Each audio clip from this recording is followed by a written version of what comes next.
Welcome to the Pickup Korea podcast, and today I want to discuss types of responses to Daygame approaches that you will see in Korea. So, I actually recently wrote an article on this, and this is something that many guys get confused, or maybe even they were used to approaching or gaming overseas, and then they come to Korea, and it's like, they can't read the situation, they don't know what's going on, or they think the girl's not interested or that she is interested when she's not. So I figured it'd be very useful to go over some ideas. I'm actually going to go through the article, which is, you can find this on pickupkorea.com. It's called Types of Responses to Daygame Approaches in Korea. And I figured I'll read through the article and then sort of periodically break down and discuss some of the main points here. So there are three types of common reactions one will get when approaching on the street, as well as specific emotional archetypes one will come across. The first type of reaction is the dismissive move.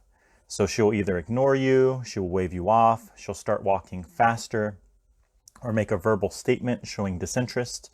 Most guys without a strong frame or sense of self-worth, entitlement, and self-actualization of their inherent value will quickly eject, feel down, walk away with their tail between their legs. And so, yeah, this is very common. You'll be on the street, you'll approach a girl, she'll barely give you any attention. Sometimes they'll just keep walking. This is something that if you're approaching relatively or pretty decently attractive girls, it's something that you should be getting really at least a handful of times per session that you go out. Or if you're just doing a light session, at least once. If not, then you're probably not approaching enough, or I would say maybe the girls just aren't that attractive in general. So, yeah, many girls, especially the hotter ones, do this automatically to screen out pussies, losers, wannabe players, chodes, from even wasting a second of their time. At a lower paradigm, you may view this as harsh, ruthless, bitchy, or a cause of your sour emotions. Over time, you'll come to find that this is a good thing. Just as any good university or company does not let in any bum off the street, hot, confident women don't either, and they know their value. They often need to be subtly shifted emotionally, or in effect won over by enduring their seemingly harsh reactions. Some of these girls may be approached so much within a given week that if they gave every dude a shot, they literally have no time for anything. So yeah, this is very common. I've approached girls where they said, like, I'm the 10th guy that approached them today, or I've closed girls that say that they get approached every single day just going to the subway, going to grab a coffee, going to work. They get approached several times a day. So if they think about this, they couldn't go to work. They wouldn't have time to do anything if they literally gave time a day to every single dude who approached them during the course of their day. So it's in effect, as I mentioned in the article, it's in effect sort of like a pop-up blocker, right? Like any kind of spam that you might get, a spam mail, a pop-up on your computer. If you just clicked every single spam mail and every single pop-up, you're not gonna have time to do the things, the work, the shit that you need to do, or look at what you need to look at. So, yeah, you don't want to take it necessarily so personal. Yeah, some of these girls, it's sort of like I mentioned here, it's sort of like just being bombarded by advertising online, TV, SNS, street flyers, and you just don't have the time or the money to buy them all. So, yeah, ultimately a filtering mechanism. So it is best to recognize that it is indeed a screening mechanism. In addition, girls may also react this way due to being very busy, in a bad mood, or on their way to doing something very important. Therefore, they don't really have time.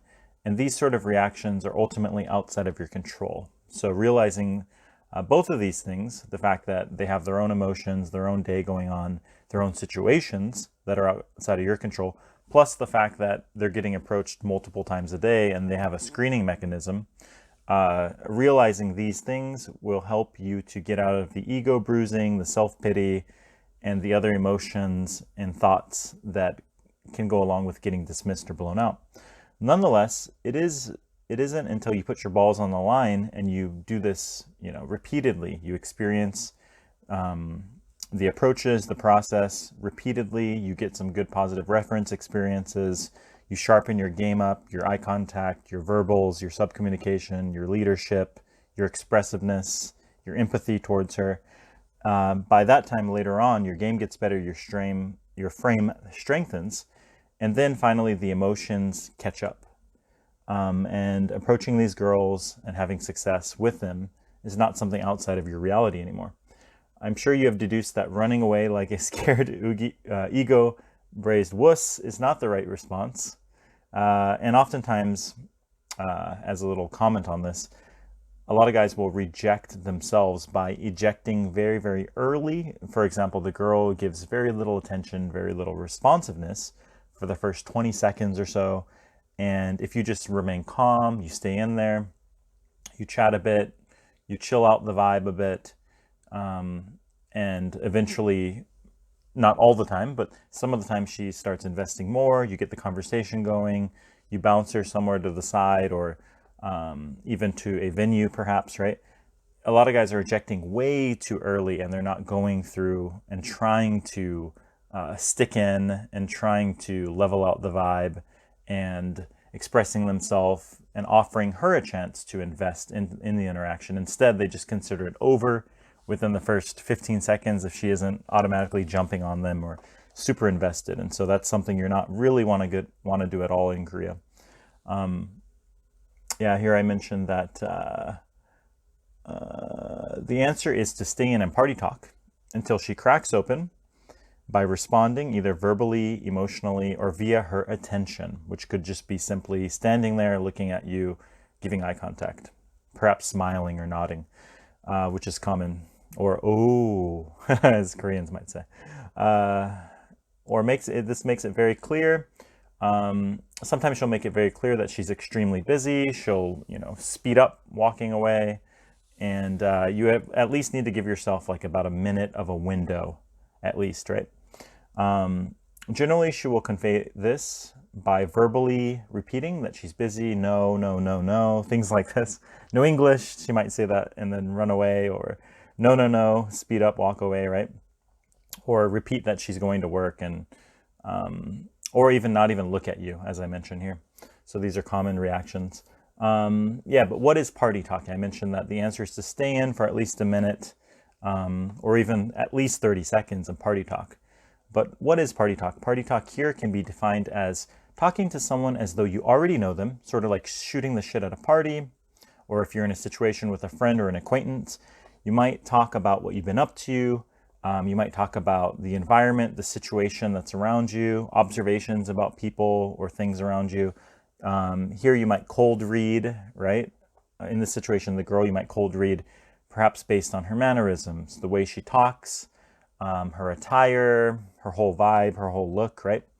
And here, the assumption is that the vibe is comfortable, you're relaxed talking to them, you're assuming familiarity, and it's not weird talking to somebody outside on the street or in any situation, in the bus, the subway, the cafe.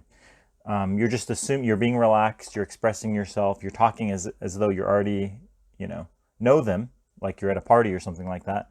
And that you're subcommunicating that it's normal, you're relaxed, and talking to strangers is not something weird, which you show via your communication, your frame, your subcommunications, right?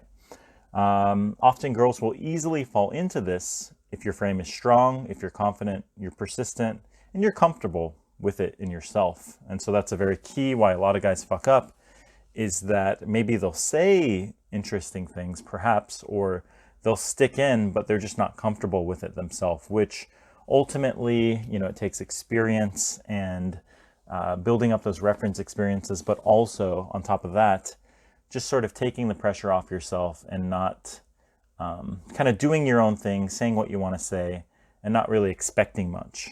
Yet also having your attention on the girl and seeing how she's reacting, seeing her body language. And if she wants to come in and invest, cool. If not, cool. You're out and about, you're going about your day.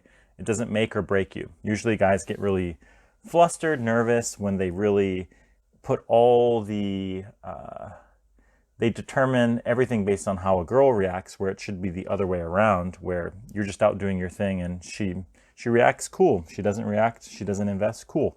You're out doing your thing anyways, right? And so this simple mindset shift will definitely help you to be more comfortable and relaxed by not really expecting anything out of the interaction and just being out and about doing your day on your own mission rather than everything dependent on her and how she reacts, right? Okay. So the fact that you are comfortable, I mentioned here, this is a feeling that is usually transferred onto them, and with a sense of free expression by leading the interaction, being assertive, she can fall into this by being comfortable and having this comfortable experience with you, with a cool guy. And oftentimes, if she's free, you can sort of bounce her or move her onto your plans, right? And so here I mentioned some examples of party talking. I was just shopping for some shorts because of the change of seasons, but Zara and A-Land had really shitty shorts, very bad designs, very shit. So probably going to head out to Shinsa for some better style. They have way better cuts out there. You seem like you just finished work or you're heading to a yoga class because you have that mat right there and everything. I used to do yoga in San Francisco. Have you ever been out to California? So that's an example, right? So you're just saying what you're up to, sort of what your plan is today, and then you're looking at her just in a very calm, relaxed way, looking at her, making guesses, making cold reads, and then sort of giving her a chance. At the end, I kind of mentioned, yeah, I used to do yoga back in San Francisco. Have you ever been there? You're giving her a little space to invest, a little chance to respond or not, right? And so, yeah, this party talk example, it shows how the person is expressing themselves.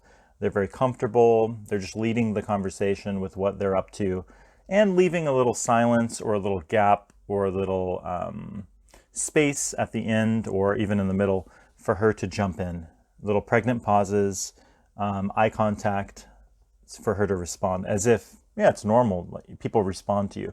If you kind of look at her expecting a response, then, oh, are you a yoga teacher? Or, wow, have you been to San Francisco? If you're kind of, putting off this fighting for rapport, expecting her to respond, looking at her, hoping she responds, then usually it doesn't work out, right? But if you're just chill, comfortable, leaving little gaps for her to respond, then oftentimes they do, believe it or not. Yeah, it is important that to understand that initially a response is not necessarily, so you can kind of keep party talking, keep up the vibe, and leaving these little pauses for her to either respond or not, right? So it's like you're throwing out these little expressions of yours, and they're like bait, I guess you would say, and either she hooks or not, right? Yeah, this is a very useful skill to develop. It will be necessary more often than not with hot girls who are walking quickly. The best way to develop this skill is doing it over and over again, talking to the girl, expressing what you think, expressing about the environment, observations. Could be positive, negative, could be funny, could be clever, right? A whole range of emotions there. And you can go on practicing this daily by sort of, when you're walking around, thinking about cold reads, thinking about what this person might be up to, developing your observation skills, and sort of just going about being more observational, seeing what you think about things and expressing it. You can also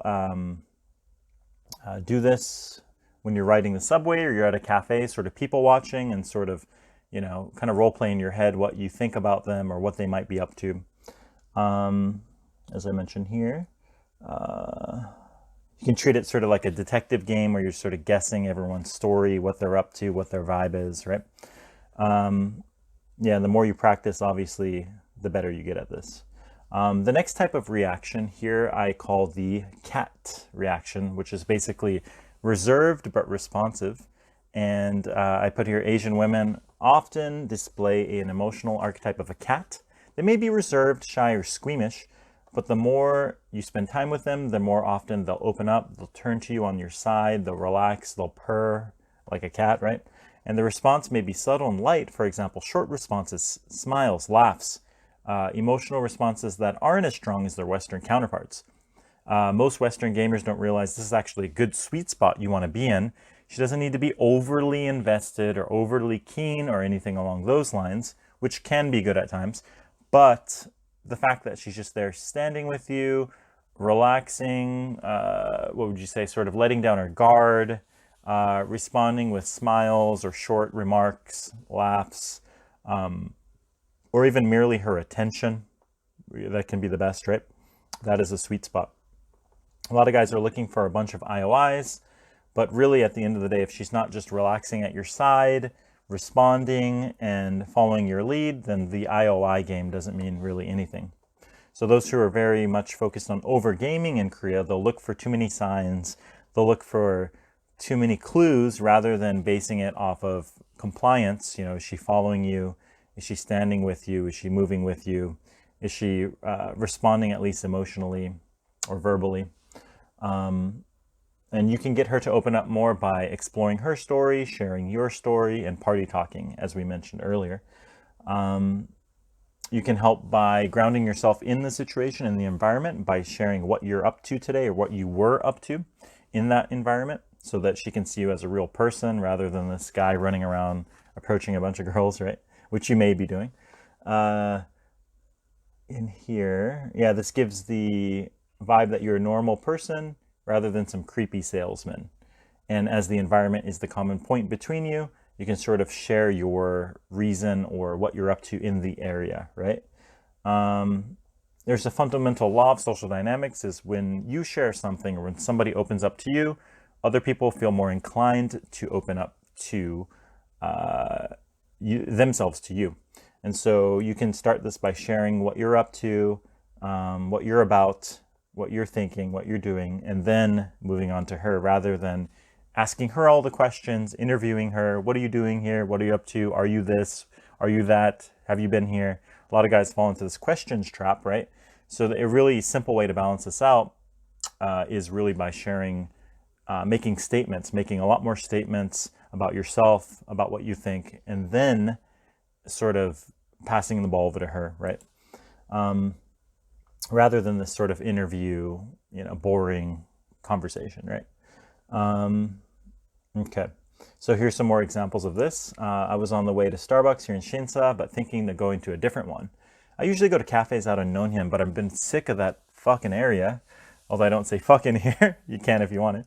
I've been living here for a year now, doing marketing work every day. But you don't really seem like a marketer. You look like, I don't know, more like a flight attendant, or you look like you could be in like the hair, makeup area. She says, oh, I'm actually training to be a flight attendant, so I'm going to an academy here. Then I say, seems like a tough job with all the travel time, jet lag, of all those things. Why'd you choose to study that? It seems stressful, it seems tough. And here you notice how I kind of express almost why would you do that? Sort of this, not a kind of negative or kind of like, that seems tough. I wouldn't do that kind of vibe, right? Rather than, oh, wow, flight attendant, great, which a lot of guys would do in this situation, right? She says, I want to travel around the world and learn about foreign cultures. Then I say, oh, you're pretty adventurous and internationally minded, not just Korea focused like some. That's pretty cool. I'm actually from LA. We got fucking Hollywood movies, In-N-Out Burger, a lot of homeless. So a little humor there, right? You ever been? So she goes, haha, yes, I went to LA for a year and loved it. Why did you come to Korea? So this is the proverbial question you might get. Why you in Korea, right? Why you come Korea? You like spicy. This is the top 3 questions you might hear, right? But she is investing nonetheless, right? Here I kind of switch it up to master the art of kimchi. And she's like, what? And then just kidding, obviously not. So just to sort of get her off her logical, linear thought process, right? Vibe of it. Actually, I was here as part of a cultural program, but now I work freelance marketing. I'm going to go grab a coffee right over there. Let's go. Come join me real quick. It's right over there. So implying that, I'm going to go do my own thing. Come join me. You're not asking for permission. A lot of guys will say, hey, can I please, would you like to have a coffee? Do you have time? Things like this, right? And so more often than not, if you frame them or verbalize them that way, shit just does not work out. And so it's important to lead with a strong expression, with strong assertiveness. And so I kind of just assume she's going to join me. I'm going anyways, come join me. Let's go have a quick coffee. It's right over there. Very convenient, very normal, right? And so here, not even really asking, right? And so here she says, oh, but I have my academy class in 10 minutes. You go, oh, okay, cool. Statement of empathy. I understand. Let's exchange cacaos. You can put your ID here, and maybe we'll grab one another time in the area. So here I'm just saying, cool, you know, this is not going to work out logistically. All good. Maybe next time. No pressure to meet next time. No, let's meet tomorrow. Just cool. Well, this is fun chatting. Let's keep in touch. Maybe we can link up another time. And put your ID here. Not, do you have Kakao Talk? Would you please give me your ID? Would you please stay in touch? What are you doing tomorrow? None of this kind of stuff. No leechy asking questions, just sort of leading, right? You can see in the above example, we're sharing each other's story a bit. The girl does not give really lengthy answers like a lot of Western guys might be used to. However, she does invest a bit. She gives attention and she shares about herself. And ultimately, that's what you want, right? And she mentioned she's going to an academy around here. So end up with the Kakao contact. And of course, if she followed for the coffee and she was free, then from there you can kind of run it like a normal date, right? The last reaction you'll come across is the social butterfly, which is sort of more common for girls that lived abroad. So this is where maybe she gives very lengthy answers. She tries to control the interaction or at least frame the conversation, right? And in these situations, a lot of guys, it's almost like fool's gold. They think the girl's interested. However, maybe she's just friendly. Maybe she is just westernized, right? And this can be fool's gold. This could be a false positive, as they say, right? And so here, a lot of guys will fall into her frame and then it just goes nowhere, right? I mean, this is very common. It's this friend to friend kind of thing, right? And so with these types, you want to be a little bit more polarizing, dominant, and intentful in your verbals, almost more like you were gaming a Western chick, right? In that regard. And so I give a couple examples here to sort of crush the friendly frame and move things over onto your agenda, right? Here, you want to be a little bit more disagreeable, as I mentioned, and to create new tracks for the interaction to go down as if it were a train, right? So here, generally speaking, if you follow her, her conversation and her vibe, if you just follow that, you're generally going nowhere, right? It's like a train going into a wall, so you want to kind of lay the tracks another direction. So here she says, when I was in Canada, I had such a good time. I really love the culture compared to here, but oh my God, there are guys in Vancouver, they call Asians yellow cabs. Can you believe that? They say they're quick, they're easy. Then I say, oh, I've never even heard that. I'm not even Canadian. Anyways, I like Korea and how things are open here 24/7. It's so convenient living here. She says, yeah. So in America, do they think Asian girls are easy? So she's trying to put the conversation in this no man's land track, right? Me, I say, just whatever, no idea. I haven't even lived there in 7 years. Since everything here in Nonhyun is 24/7, I feel like grabbing a beer. Way better than standing here on the sidewalk. I mean, fuck, this sucks. Let's go grab a beer. We can actually grab a seat there and chill. Let's go right there. It's right over there. So again, leading, right? Her, she says, well, I should study for a test this weekend. Then I go, that's 5 days away. Come on, you have plenty of time. That's almost a week away. We'll just grab a quick beer right over there. She goes, well, okay, sure. So she eventually falls into it, right? So not only do I change the tracks of the conversation, the way the interaction was going, the whole vibe, but indeed I get her to join me for a drink rather than standing there on the street debating about what American guys think of Asian girls or something, right? So in the above dialogue, you can see that she was very outgoing, trying to control the frame, but it was going nowhere. I eventually changed topics, assert some bold leadership, and make it convenient for her to join me for a drink as I was going for a drink anyways, right? You want to believe in your story. You want to believe in your purpose. You want to believe that she will join you and that you are doing your own thing, rather than the common trying to leech on to the girl mentality, right? Yeah, this is a very useful technique in situations where the girls are sort of talking too much or too friendly. It's almost like you want to cut them off. It's almost like you want to take the ball away from them, like in basketball. So if she's a ball hog, right, guys will think, oh, it's good, she's investing, she's talking. But in fact, a lot of times you want to grab the ball back. You want to steal the ball back. You want to be the one on the court. You want to be the MJ on the court bouncing the ball and leading it to the hole, so to speak, right? You want to slam dunk it. She's not going to dunk it for herself. So, yeah. Yeah, in any given situation, most of the time this is going nowhere, and it's good to be disagreeable, cut her off, break rapport, and lead the conversation on a fruitful track for both of you, right? And so anyways, yeah, that was a little breakdown of an article that I recently wrote, and this is something that's very important because if you're out and about approaching, it's very easy to misunderstand how girls react and think that the social butterflies are really good responses when they're really often not, and you have to kind of take the ball back, so to speak. And then it's easy to just eject early out of the ones that are sort of dismissive from the get-go, whereas if you learn how to stay in, how to party talk, control the vibe, chill in the set, and remain persistent, oftentimes you can flip those, right? And then, of course, the cat, which is the sort of sweet spot where they're sort of silent, or they're sort of slowly warming up to you. This is probably the most common one that goes anywhere. And so realizing that if she's standing there, if she's following you, if she's giving you attention, or even subtle emotional or verbal investment, then that's a sweet spot that you want to be. It's not somewhere to eject because she's not overly keen, as a lot of guys would do, right? And so this has been the Pickup Korea podcast. You can check out this article on pickupkorea.com if you want to see the read it and actually see some of the verbal examples here.